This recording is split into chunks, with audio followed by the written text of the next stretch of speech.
Good morning students. 12th class अनिवार्य हिंदी में अपना पाठ्यक्रम में जो पहला था अपठित बोध, और अपठित बोध, अपठित का अर्थ है जो पढ़ा हुआ नहीं है। इससे संबंधित दो बातें थी। एक तो अपठित काव्यांश था और एक आता है अपठित गद्यांश। अपठित गद्यांश में अर्थबोध संबंधित दो प्रश्न आते हैं और व्याकरण संबंधी दो प्रश्न आते हैं। हालांकि 12th क्लास में व्याकरण नहीं है, लेकिन इसमें आंतरिक व्याकरण है और वो अपठित गद्यांश में है। उसमें लिखा हुआ है कि अपठित गद्यांश में अर्थबोध पर आधारित प्रश्न, कोमा रचनांतरण, कोमा शब्द निर्माण आदि से संबंधित प्रश्न। तो जो अपठित गद्यांश में आंतरिक व्याकरण आती है उसमें एक टॉपिक है रचनांतरण और एक है शब्द निर्माण। ये दो दो नंबर के दो प्रश्न आते हैं इसमें, और एक शीर्षक से संबंधित आता है। तो सबसे पहले स्थानांतरण रचनांतरण है, ये है वाक्य विचार से संबंधित। तो आज हम वाक्य विचार पर चर्चा करेंगे, क्योंकि इसका अभ्यास करना भी जरूरी है ताकि हमारे परीक्षा में पूछे गए प्रश्न सही हो सके। तो वाक्य विचार में आंतरिक व्याकरण का ये टॉपिक है। नंबर 1, देखो, भाषा की सबसे छोटी इकाई वर्ण है और वर्णों के सार्थक समूह से शब्द निर्मित होते हैं और शब्दों के सार्थक समूह से वाक्य बनता है। तो भाषा की सबसे छोटी इकाई वर्ण है। सार्थक वर्णों के समूह से शब्द निर्मित होते हैं और सार्थक शब्दों के समूह को या शब्दों के सार्थक क्रम को वाक्य कहते हैं। तो वाक्य है क्या, इस पर विचार करना जरूरी है। अर्थ की दृष्टि से पूर्ण अर्थ देने वाले पद समूह को वाक्य कहते हैं। संरचना की दृष्टि से पदों के सार्थक समूह को या शब्दों के सार्थक समूह को वाक्य कहते हैं। अब दो प्रश्न आ रहे हैं कि शब्द और पद हैं क्या या दोनों एक ही हैं। इसमें थोड़ा सा अंतर जान लीजिए। देखो, भाषा की सबसे छोटी इकाई वर्ण है। भाषा की मौखिक ध्वनियों को जिन लिपि चिन्हों में लिखते हैं, प्रकट करते हैं, वर्ण कहलाते हैं। तो वर्णों के सार्थक समूह को शब्द कहते हैं और शब्दों के सार्थक समूह को वाक्य कहते हैं। लेकिन पद क्या है? जब शब्द वाक्य में प्रयुक्त हो जाता है और विभिन्न वैयाकरणिक संबंधों के साथ उपस्थित हो जाता है तो उसे पद कहते हैं। यानी वाक्य में प्रयुक्त प्रत्येक शब्द, प्रत्येक सार्थक शब्द पद कहलाता है। तो अर्थ की दृष्टि से संपूर्ण अर्थ स्पष्ट करने वाले, अर्थ देने वाले शब्द समूह वाक्य कहलाते हैं। संरचना की दृष्टि से सार्थक समूह के शब्दों को वाक्य कहते हैं। जो वक्ता के अर्थ को पूर्ण रूप से स्पष्ट कर दे उसे वाक्य कहते हैं। जैसे एक उदाहरण है कि श्वेता छत के ऊपर खड़ी है। श्वेता छत के ऊपर खड़ी है। तो ये वाक्य है क्योंकि इसमें शब्दों का क्रम सार्थक है। इस क्रम को अगर बदल दें, क्रम बदलने पर ये क्रम हम बदल दें कि श्वेता खड़ी है या श्वेता है छत के, श्वेता यो लिखे श्वेता है ऊपर के खड़ी है, तो ये सार्थक नहीं है, ये सार्थक क्रम नहीं है, अतः ये वाक्य नहीं है। तो वाक्य क्या है? शब्दों का सार्थक समूह या सार्थक क्रम वाक्य है जो वक्ता के अर्थ को पूर्ण स्पष्ट कर दे।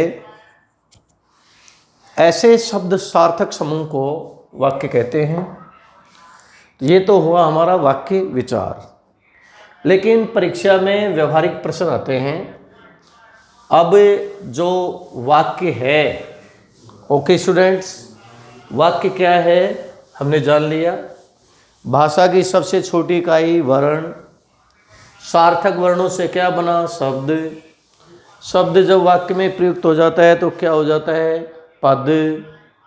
सार्थक शब्दों या पदों के समूह को वाक्य कहते हैं। यह वक्ता के अर्थ को पूर्ण स्पष्ट करने वाले सार्थक शब्द समूह वाक्य कहलाते हैं।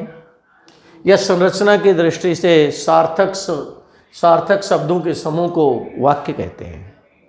तो वाक्य के भेद। अब वाक्य के जो भेद हैं वो किस आधार पर है? वाक्य का जो भेद है वो क्रिया, रचना और अर्थ के आधार पर वाक्य के भेद प्रभेद किए गए हैं।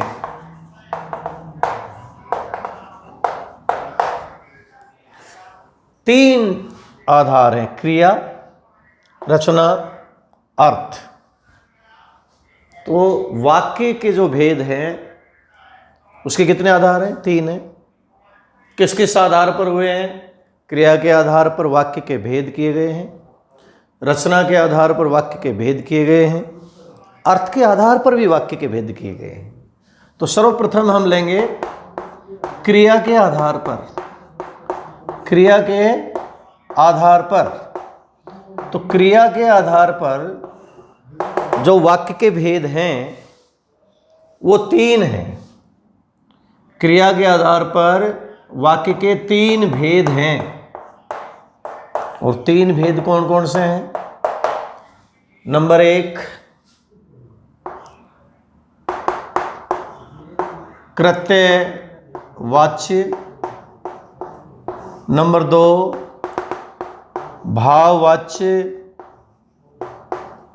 और नंबर 3, कर्मवाच्य। यानी क्रिया के आधार पर वाक्य के तीन भेद बताए गए हैं। कितने भेद बताए गए हैं? तीन भेद। पहला कर्तृवाच्य, दूसरा कर्मवाच्य और तीसरा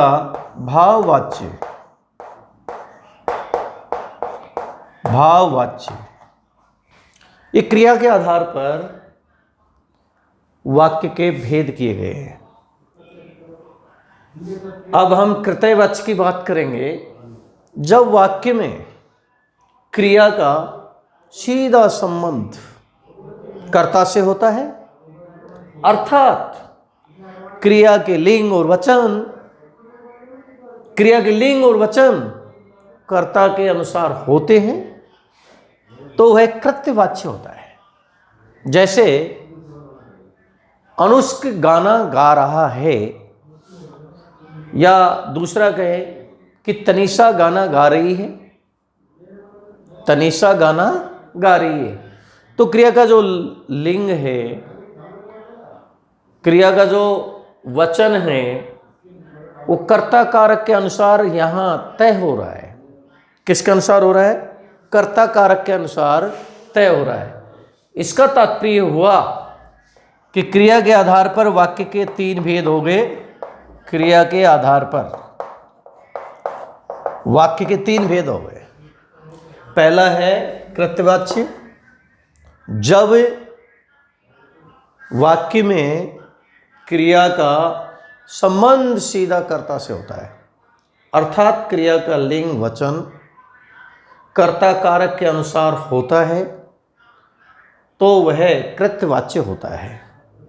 जैसे अभी हमने उदाहरण दिया कि तनिष्का गाना गा रही है, अनुष्क गाना गा रहा है, तो क्रिया का जो एक तरह से लिंग है, वचन है, वो कर्ता कारक के अनुसार तय हो रहा है, तो कृत्यवाच्य हो गया। कर्मवाच्य, जब वाक्य में क्रिया का संबंध कर्ता से न होकर कर्म से होता है, अर्थात क्रिया के लिंग वचन कर्म के अनुसार होते हैं, तो वहाँ कर्मवाच्य होता है। कर्मवाच्य होता है। कौन सा वाक्य वाच्य होता है? कर्मवाच्य होता है। जैसे श्रेया ने खेल खेला, श्रेया ने खेल खेला, एक दिया गया श्रेया ने खेल खेला और अयन ने खेल खेला, तो यहां कर्म के आधार पर क्रिया का लिंग वचन तय होता है, कर्मवाच्य। और जब वाक्य में क्रिया का संबंध न कर्ता से होता है न कर्म से होता है, अपितु क्रिया का संबंध उस वाक्य के भाव से सीधा होता है, अर्थात क्रिया का लिंग वचन वाक्य के भाव के अनुसार होता है, तो वह भाववाच्य होता है। जैसे सुगन से पढ़ा नहीं जाता, सुगन से पढ़ा नहीं जाता भाववाच्य है, अक्षता से पढ़ा नहीं जाता भाववाच्य है। तो ये हमारे क्रिया के आधार पर 3 हमने वाक्य बताए हैं। हालांकि इससे संबंधित परीक्षा में प्रश्न नहीं आता है। जो अपठित गद्यांश देगा वह रचना के आधार पर जो वाक्य भेद हैं उन्हीं से पूछा जाएगा, लेकिन एक सामान्य जानकारी के तहत इस पर हमने प्रकाश डाला कि क्रिया के आधार पर वाक्य के 3 भेद होते हैं, कर्तृवाच्य, भाववाच्य, कर्मवाच्य। ये क्रिया के आधार पर है। और इसके बाद हम दूसरा लेंगे, और दूसरा क्या लेंगे? अर्थ के आधार पर लेते हैं। अर्थ के आधार पर वाक्य के भेद। क्रिया के आधार पर वाक्य के 3 भेद बताए गए हैं, अर्थ के आधार पर वाक्य के भेद। दूसरा है अर्थ के आधार पर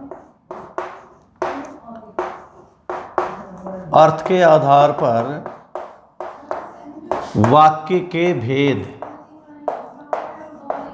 देखिए, अर्थ के आधार पर वाक्य के 8 भेद बताए गए हैं। कितने भेद बताए गए हैं? 8 भेद बताए गए अर्थ के आधार पर। अब अर्थ के आधार पर क्रिया के 8 भेद हैं। 8 भेद हैं। 1, 2, 3, 4, 5, 6 और 7 और 8। ये अर्थ के आधार पर वाक्य के भेद। सबसे पहले विधानवाचक वाक्य। दूसरा है निषेधात्मक वाक्य। तीसरा है इच्छावाचक वाक्य।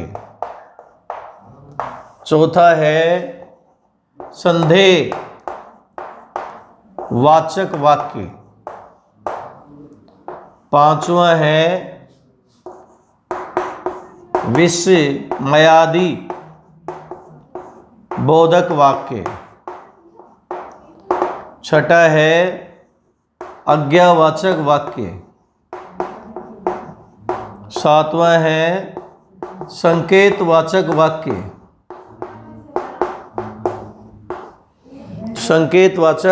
वाक्य। और आठवां है प्रश्नवाचक वाक्य। देखिए, अर्थ के आधार पर वाक्य के 8 भेद हैं। विधानवाचक पहला, दूसरा है निषेधात्मक वाक्य, इच्छावाचक वाक्य, संदेहवाचक वाक्य, विस्मय आदि बोधक वाक्य, आज्ञावाचक वाक्य, संकेतवाचक वाक्य और प्रश्नवाचक वाक्य। अब सबसे पहले जिस वाक्य में किसी काम या बात के होने का भाव हो, या जिस वाक्य में किसी काम या बात के होने का बोध हो, वह विधानवाचक वाक्य कहलाता है।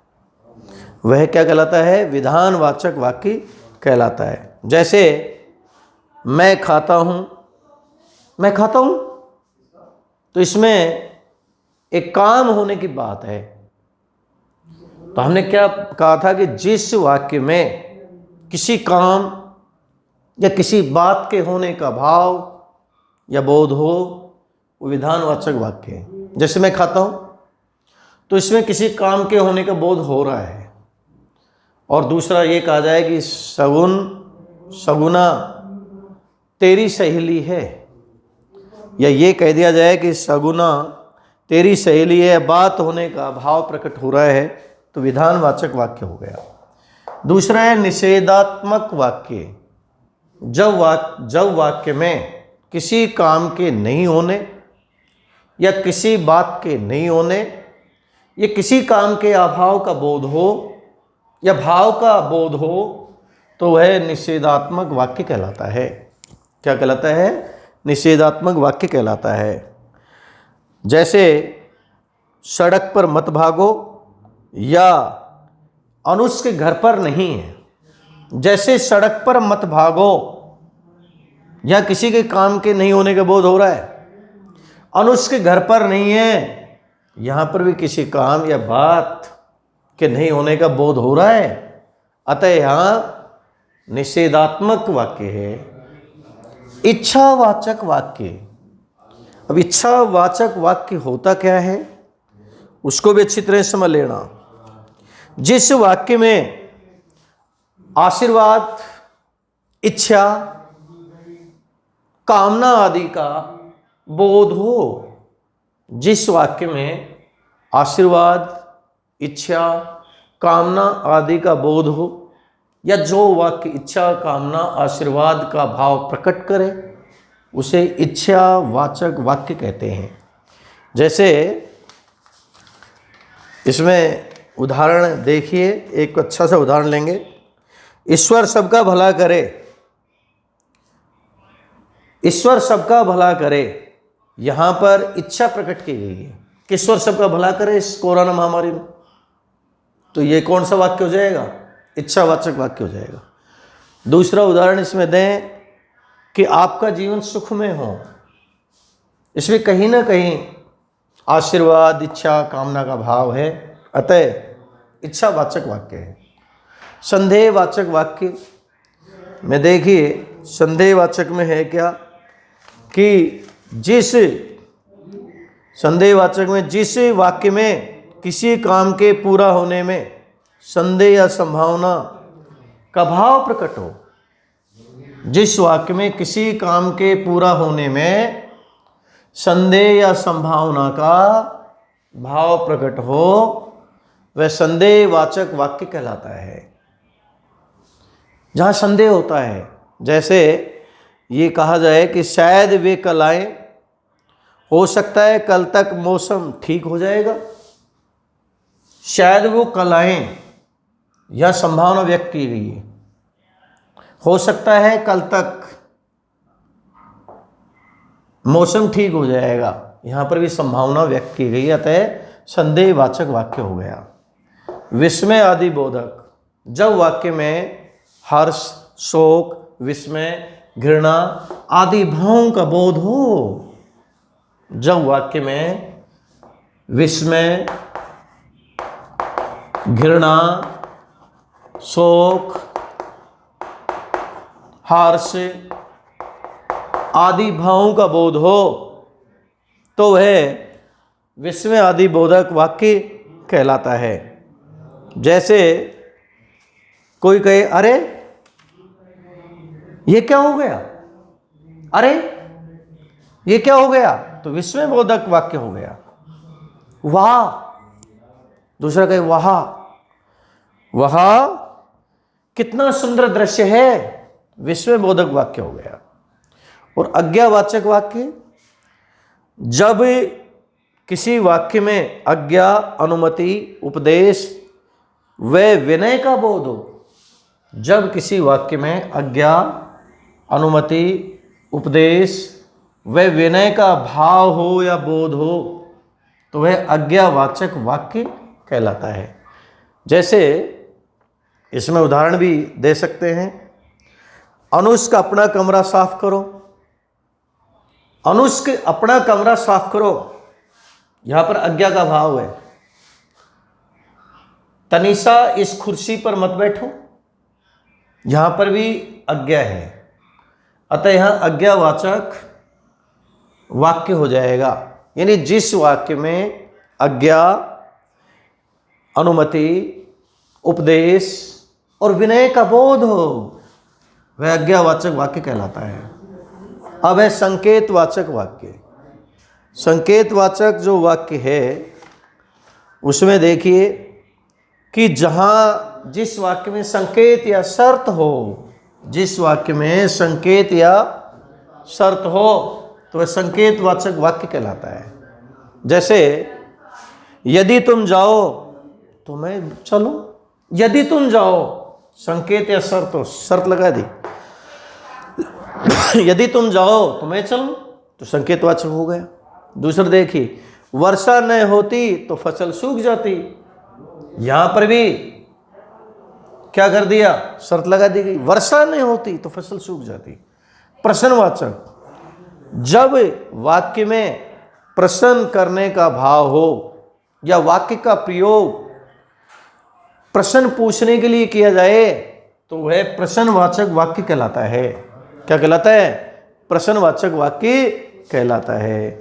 जैसे इसमें उदाहरण हम दे सकते हैं, आप कहाँ जा रहे हो, तुम क्या, आप कहाँ जा रहे हो। दूसरा, तुम क्या खेल रहे हो, आप कहाँ जा रहे हो। तो जिस वाक्य में प्रश्न पूछने का बोध होता है, आप क्या खेल रहे हो, तो ये प्रश्नवाचक वाक्य है। तो दूसरा हमारा पॉइंट क्लियर हो गया। क्रिया के आधार पर वाक्य के 3 भेद थे, अर्थ के आधार पर वाक्य के 8 भेद हैं। पहला है विधानवाचक, दूसरा है निषेधात्मक वाक्य, इच्छावाचक वाक्य, संदेहवाचक वाक्य, विस्मय आदि बोधक वाक्य, आज्ञावाचक वाक्य, संकेतवाचक वाक्य और प्रश्नवाचक वाक्य। और तीसरा जिसमें प्रश्न पूछे जाते हैं, ये वेरी बहुत ही महत्वपूर्ण है, रचना के आधार पर वाक्य के भेद। तो रचना के आधार पर वाक्य के 3 भेद हैं। रचना के आधार पर वाक्य के कितने भेद हैं, 3 भेद हैं। तो रचना के आधार पर वाक्य के 3 भेद, रचना के आधार पर वाक्य के भेद, रचना के आधार पर वाक्य के भेद।